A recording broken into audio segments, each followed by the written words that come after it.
हमारा दूसरा सवाल है कि साधक को व्रत करना चाहिए या नहीं।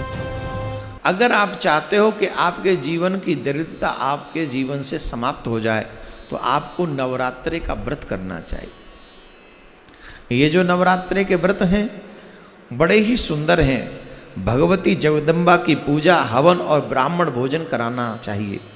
व्रत के सर्वदा पालन करने से ज्ञान और मोक्ष तथा सुलभ हो जाते हैं, सुख और संतान की प्राप्ति होती है तथा शत्रु के पैर भी नहीं टिकते जो माता रानी के नवरात्रों का व्रत करते हैं।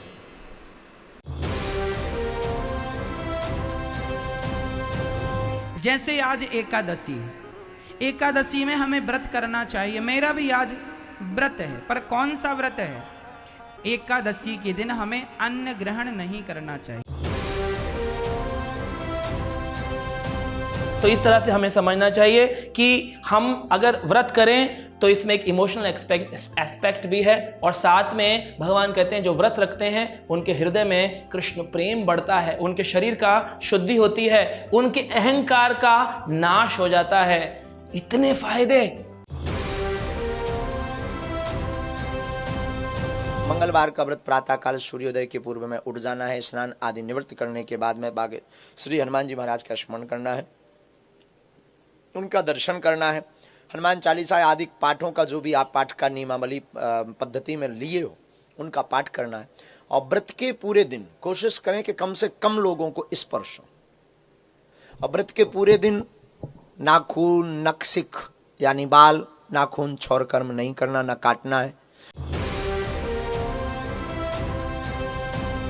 छठे अध्याय के 16वें श्लोक में फिर ये भी कहा कि अर्जुन यह योग न तो बहुत खाने वाले का और न बिल्कुल न खाने वाले का। बहुत खाना तो यूँ है पेट डडी पक्का खा ले अंगड़ाई टूटे, भक्ति हो को ना। और बिल्कुल न खाना, व्रत रखना। व्रत रखना भी गीता में मना है, और ये व्रत रखवाओ एकादशी का, ये कहाँ से लाए?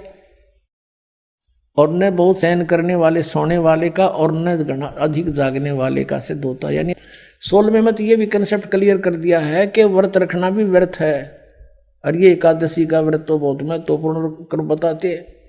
तो ये लोक वेद है, दंत कथा है, इनकी वेद शास्त्र विधि रहित ज्ञान है, उसके करने से कुछ भी लाभ नहीं होगा। गीता जी अध्याय नंबर 16 के श्लोक नंबर 23 के अनुसार।